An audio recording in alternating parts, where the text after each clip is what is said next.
And it's time for the press review. First look at what's on the front pages as they arrive.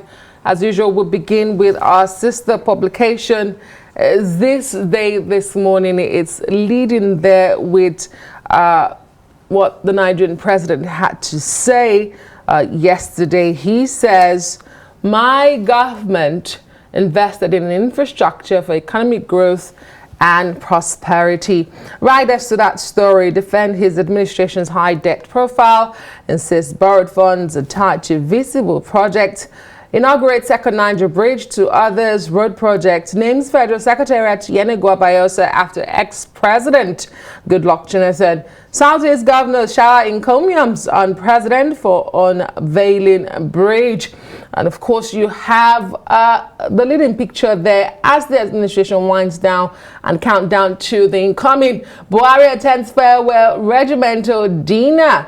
There you have the president. He's flanked by hierarchy of the Nigerian military and, of course, the NSA, that's the National Security Advisor, among others there in that picture. Let's look at some other stories on the front page of our sister publication this morning. Above the nameplate, 28 years after pulling out, NNPC resumes crude oil drilling campaign in the Chad Basin. Buhari, Kyari, Kamalafa, others upbeat about hitting oil soon. 943 million barrels initial yield expected. CBN revokes operating licenses of 183 microfinance banks and, of course, others. And Buhari, yes, I think that's about it on the front page of our sister publication this morning. Let's look at what the Punch newspaper is saying on its front page. Tinubu's inauguration. Security agencies raid hot spots. Biden names U.S. delegation for the inauguration with free riders there. Housing and Urban Development Secretary to lead U.S. team to May 29 handover. Security agencies to restrict movements to Eagle Square beginning from Friday. That's 2 days from today.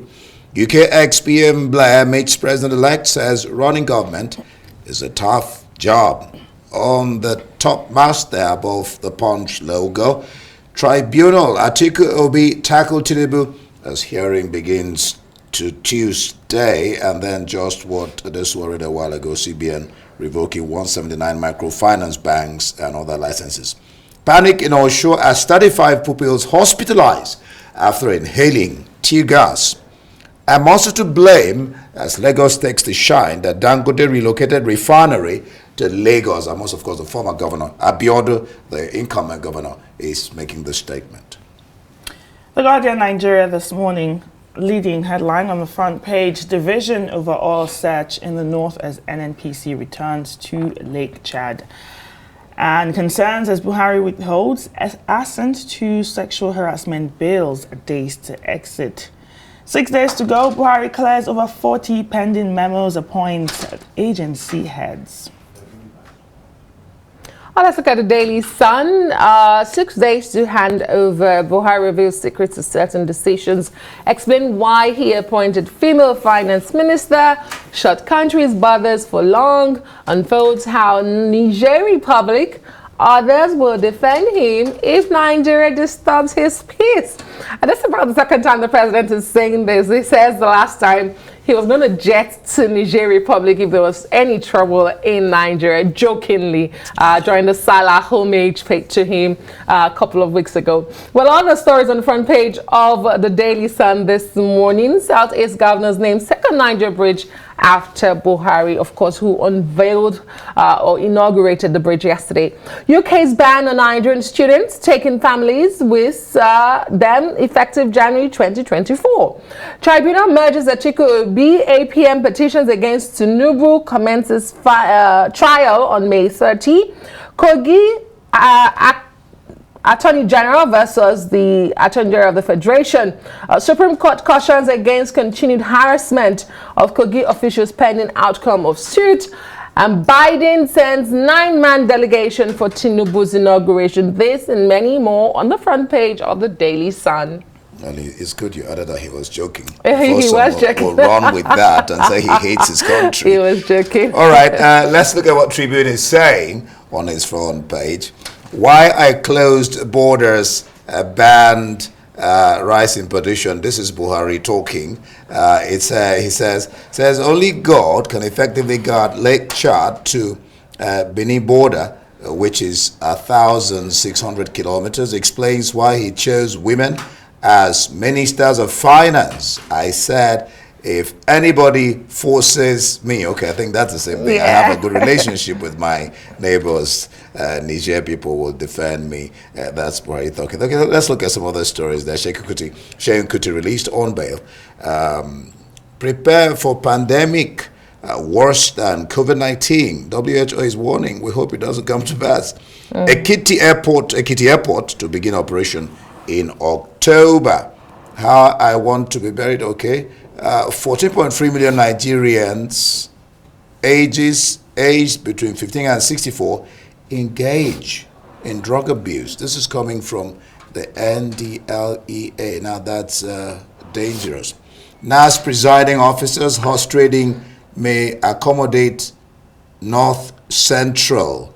And Nigerian students, others can no longer take family to UK from January. I wonder what that means. Okay, that's for Nigerian Tribune.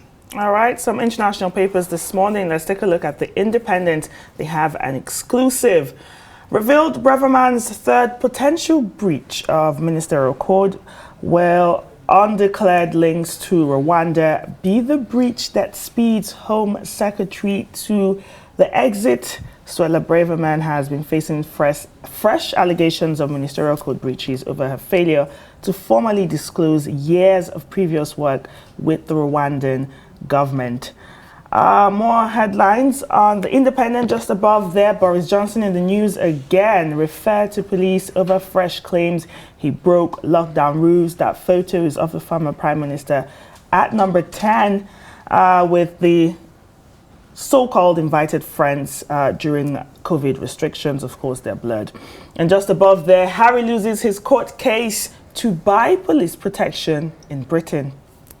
Well, a number of Wednesday's paper lead with the news that former Prime Minister Boris Johnson, who last year was fined for patches held in Downing Street during the coronavirus lockdown, has been referred to the police by the Cabinet Office over claims he also hosted events at Chequers, the Prime Ministerial residence in Buckinghamshire. Well, The Guardian leads with the Cabinet Office referring the former Prime Minister to the police over the allegations that he broke COVID rules. He continues, that's former Prime Minister Boris Johnson, he continues to deny any allegations. Well, it seems all the they are all papers are running with this story, even paper.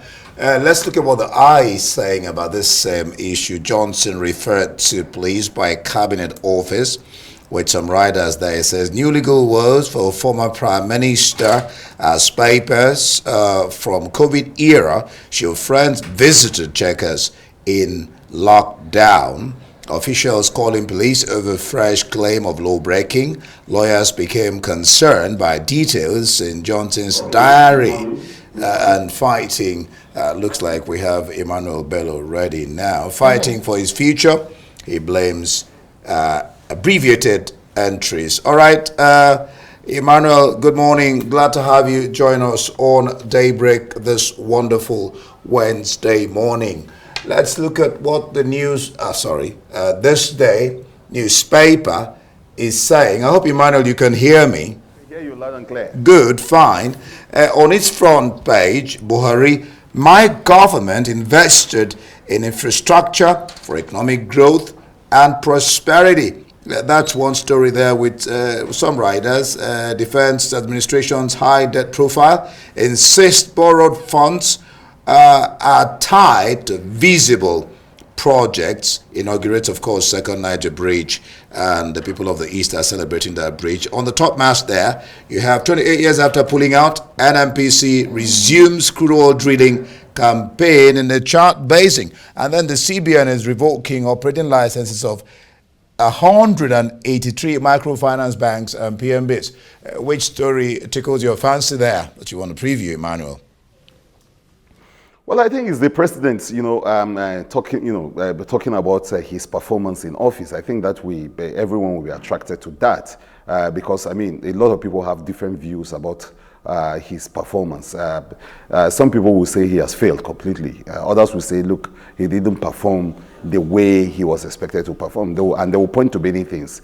They will point to the insecurity. They will point to the fact that the cost of living crisis that we've been battling with. They will talk about rising cost of food and every other thing in between. So those are the things that most Nigerians would like to point to, and then they will say, look, this government has not performed. But the president has been, consistently. It started at the weekend into the week. There's a lot of chest beating by both the president and his men, claiming all sorts of success story. And in this big headline, he's talking about the fact that he's invested in infrastructure for economic growth, almost as if he's saying that, look, what I did in the last 8 years was just to lay the foundation, for any other person to come and build on. So I think it's a way of saying that, look, you may not be seeing much on ground, you may not be seeing some visible, clear-cut indication that I've done a lot, but I actually laid the foundation. I've done many things. I was able to touch on, very clear, vital areas. Probably that's what he set out to do from the start. But of course, those things didn't go the way he wanted it to go, especially in the area of security. Yesterday, we have that story from the Femi Additional, where they were talking about, the giant stride, the funding, the huge funding in the area of security. And we say, well, that is, that's praiseworthy. But when you look at what's happened as far as security is concerned with Nigerians, the fact that people cannot even travel anymore, the fact that at a point it was as if we're just up for grabs by anybody that want to deal with us. A lot of people say that, look, you cannot justify those huge spending, vis-a-vis the reality on ground. So when the president talks like this and say, look, my government has invested in infrastructure and economic growth, prosperity, people will want to fact check on that. The picture, this is the picture of the president standing with his security team. It's also another telling disconnect between what the optics are showing us, the pictures, and the reality on ground. There were a lot of boots on ground, but we didn't have too much of security. So when the president talks like this, he opens himself up for a lot of criticism and people fact checking on all the claims and say, how does that translate into the good life? Because that's just what Nigerians are doing between now and the inauguration itself. They are going to be, doing a lot of criticism or a sort of post-mortem of his administration and asking themselves questions whether their lives have been better or not. But I think even at the level of percentages, I think a lot of people think that there was more to do in this government, a lot of expectation that was not met. The president saying differently, saying, look, I've done a lot. Another good story there is the US the US team that is coming to the inauguration. I think that's a story you find in almost all the newspapers. I'm sure Tim Tinubu will be celebrating that. Remember that Chimamanda Adichie had written, the novelist, she has written that the US should not recognize or should not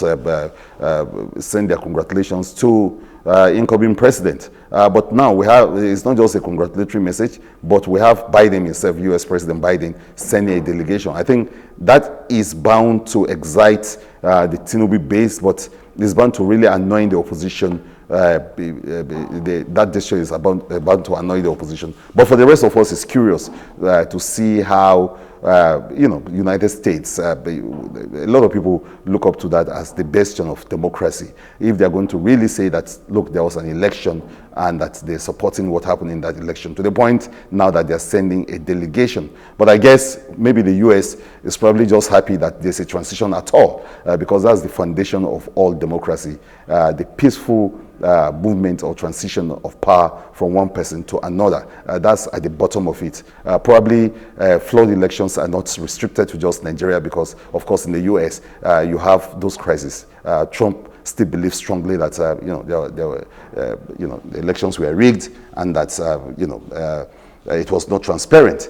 So maybe we have something in common now with the US, and maybe probably that's why the US does not think that there's any problem with what has happened. But yes, we're in court, but the inauguration is going on and the US is representing.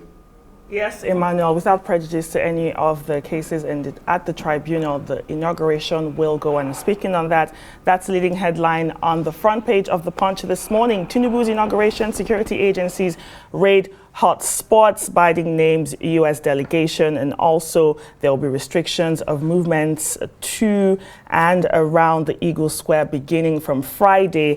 And just right after that day, May 29, May 30th, you have the beginning of hearing of the actual petitions by the Presidential Election Tribunal. They've ended their pre-hearing, and the actual substantial petition will now begin on Tuesday, just immediately after the inauguration. Emmanuel, what are your thoughts? Well, yeah, just continuing on the thoughts of the issue of the U.S. coming, recognizing and of course sending delegation. One, it could just be what they are doing diplomatically, because I don't know whether this is also a pass mark given to the election that was widely condemned by everyone. But again, they are coming all the same, and sending a delegation to the inauguration. Yes, in Nkechi, the inauguration are bound to happen. I take that road every time, and I see a lot of preparation going on with the Eagle Square and all of that. Now, people being warned to stay away, troublemakers being warned to stay away from the place. Again, an indication that all is not well, and that there are people who are not really happy that an inauguration is going to take place at all, with all the security that is, being raised around the issue. So yes, that is a big story, and I think from now till May 29, we probably will be seeing more front page stories around the issue of the inauguration, how the preparations are going on, the cost. Maybe some people would like to even look at the cost of this inauguration, what it's going to cost the federal government, and all of that. It's a good angle to look at the various preparation, the human angle to it, who is coming, who is not coming, the guest list, and all of that. Those are the build up to the big day itself on May 29, when Nigerians will actually watch and see that Tinubu has been sworn in as president. Well, Emmanuel, good to see you. It's a wet Wednesday morning here in the nation's capital, Abuja. But The Guardian is reporting on gas exploration as its big story this morning, oil and gas. I think that's The Guardian. we should call it Oh, today. great. We're out of time, unfortunately. Emmanuel, thank you so much for your analysis as always. Hopefully we'll do this again tomorrow. And that's it for the press review. Let's hear your own views on all the burning issues. You can follow us on Twitter at Arise TV.